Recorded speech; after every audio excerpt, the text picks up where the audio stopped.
Hello everyone, I'm Aries Farm here, and today I'm going to be reacting to Tears of the Kingdom, most recent gameplay release. Some people, I guess, got to play it for a couple hours before the release, and I'm super excited to see what has in store here. Let's give it a try. Oh hey, did you hear that there's a brand new Zelda game coming out soon? Well, I've played it and I can't wait to tell you all about it. It should come as a surprise to exactly nobody that The Legend of Zelda Tears of the Kingdom is going to be an absolutely massive video game with a staggering amount of things to do and see. After all, it's the follow-up to The Legend of Zelda Breath of the Wild, one of the biggest, deepest, and rewarding open-world games ever made. But what truly caught me off guard with my time playing Tears of the Kingdom wasn't just how much there was to do, and there was certainly tons. It was just how much creative freedom I had at attempting to take on every corner of it so far. Breath of the Wild's core philosophy was effectively, hey, see that landmark in the distance? You can walk there. In Tears of the Kingdom, it's more like, hey, see that landmark in the distance? Well, you have 100 different ways to get there. You can walk there. In Tears of the Kingdom...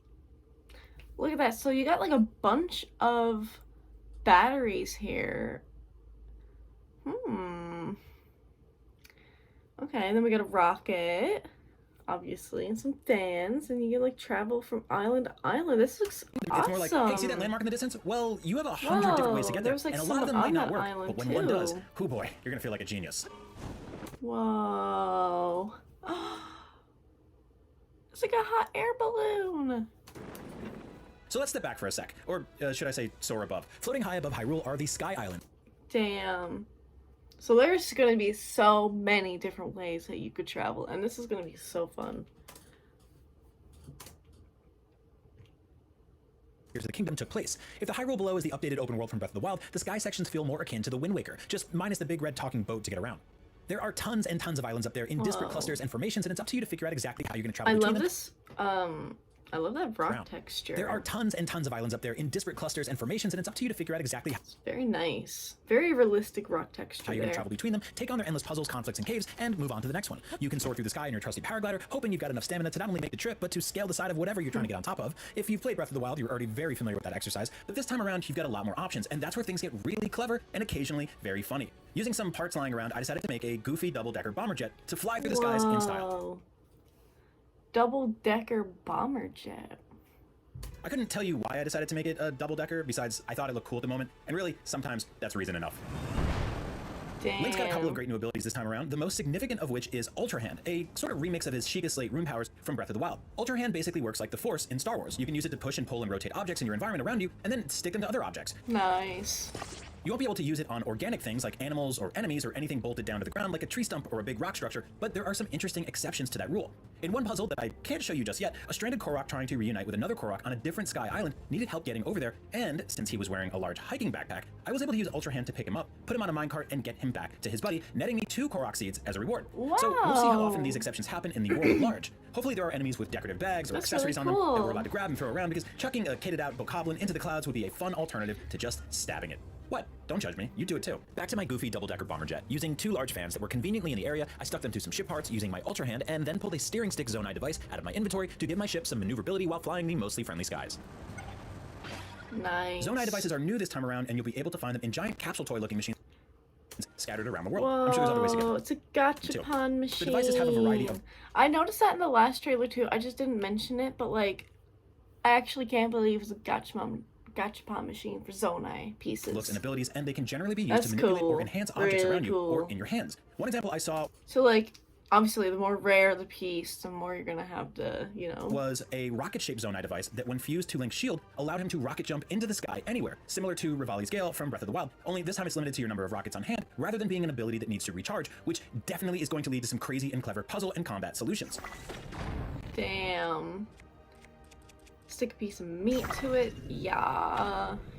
The building process was slightly I would assume that sticking a piece of meat to it, like, lures them there. cumbersome at first, but I suspected something that will come second nature after some so extensive playtime. Breath of the Wild pieces. controlled a bit untraditionally compared to your standard issue open world game at the time, and Tears of the Kingdom throws in several more interactive systems, radio wheels, I like and this object mechanic manipulations. a lot, You'll probably too. still hit the horse whistle button occasionally by accident, which sadly didn't summon Epona in the skies. So how do you get that pony a jetpack? Luckily, you'll be able to save the custom vehicles and contraptions you create, and then summon them when you need them if you have the right materials. So you won't have to rebuild everything from scratch each time. You'll also occasionally stick two objects together thinking it makes sense, only to instantly realize that was a very stupid idea. Like this hot air balloon glued to a box fan, which I made, and created a normally function box fan with a decorative hot air balloon stuck to it. Yeah, good job, brain.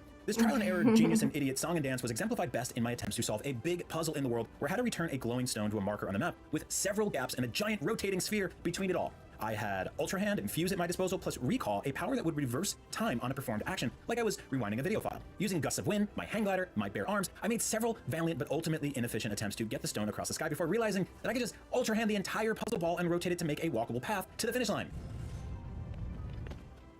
Yeah, again, good job, brain. My puzzle attempts, my bomber jet, and pretty much everything else I assembled. It's just everything is so complicated that, like, you would think some puzzles might be, like, you know, your brain would think, like, oh, I gotta do so much complicated stuff to get this across. But, like, really, it's not that. You just gotta use your noodle. A lot of trial and error in Tears of the Kingdom, which means a lot of failing, falling, or just barely puttering to the finish line, but a tool called the Travel Medallion, a blue circle symbol you can drop on most surfaces in the world, allows you to respawn at the location you placed it. So if you've got a particularly tricky section ahead that could potentially involve a lot of falling to your death, well, just drop your Travel Medallion near you and start experimenting without having to worry about backtracking. You can pick it back up off your map screen whenever you want and place it somewhere else later. Now, Breath of the Wild was already fairly liberal with checkpoints, but Tears of the Kingdom lets you basically place one anywhere, and that is a wonderful addition. Speaking of placing stuff anywhere, another very, very fun tool this time around is Fuse. Fuse lets you take objects and materials you find in the world or in your inventory and apply them to your shield, weapons, and bow and arrows. I was getting mobbed by an army of tough bad guys in a fort and saw a giant spiky ball in the world and instinctively used Ultra Hand to try to smack it against the bad guys like I would have used Magnesis in Breath of the Wild, before realizing I could just fuse it to my weapon and turn my fairly crappy sword into a much, much stronger spiky ball sword. This was not only fun and cool, but it also increased the durability of my weapon, which meant it wouldn't break as easily. Aha! Theoretically, you could keep fusing a thing to the same weapon over and over to keep it from shattering, which feels like an I love these, like, monster hideouts now. They look so much more intricate and, like, unique. Interesting workaround for people who hated the whole weapon breaking thing in Breath of the Wild. Now, it doesn't totally overhaul or scrap that disputed design decision, but it does give you a ton of options on how to avoid it while simultaneously giving you a ton of new weapon combinations to play with. Some of the other fuse combos I saw were a minecart infused shield that made it stronger, a horn fused broadsword, and a ruby fused arrow that depleted a rare stone in my inventory to create elementally charged projectiles, which were fiery, awesome, and much stronger than your typical arrow. Now, on a technical level, everything I played ran at a consistent frame rate, so far, at least. Breath of the Wild was a launch game for the Nintendo Switch and ran into occasional dips in frame rates in dense outdoor areas like the Korok Forest. For years, Nintendo fans have speculated that Tears of the Kingdom would launch alongside a more powerful Nintendo Switch Pro model, so bigger, more resource-intensive games wouldn't run into frame rate issues. But unless Nintendo has been secretly hiding a next-gen console for the Tears of the Kingdom launch day, spoilers, they're not, then the 6-year-old Nintendo Switch hardware will have to do. Most of the sections I played of Tears of the Kingdom so far took place in the sky and ran fairly smoothly, so we'll have to see how things fare once Link starts fighting a bunch of enemies in a thick forest in the vast Hyrule down below the clouds. Either way, if you didn't personally have an issue with those things in Breath of the Wild, I think it's gonna be awesome. I don't really see any lag or chugging in, you know, Breath of the Wild. Maybe that's just me. Like, I don't, you know, I'm an old gamer. I don't mind, like, you know, the old pixely, like, laggy, like, I'm kind of used to that. I don't know. So it's just kind of like a charm to that for me. So I don't really mind that so much. I'm really, really, really excited for this. I want to get it first day release. If someone wants to get it for me, Amazon wishlist down below, because I don't know if I'm going to be able to get it first day, and I really, really, really, really want it.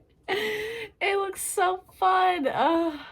I'm finishing off Breath of the Wild right now, so it's getting really hyped. Let me know if you're excited to get it down below. I would love to see what your thoughts are of this gameplay. Make sure to like, comment, and subscribe for more, and have an amazing day. Bye-bye!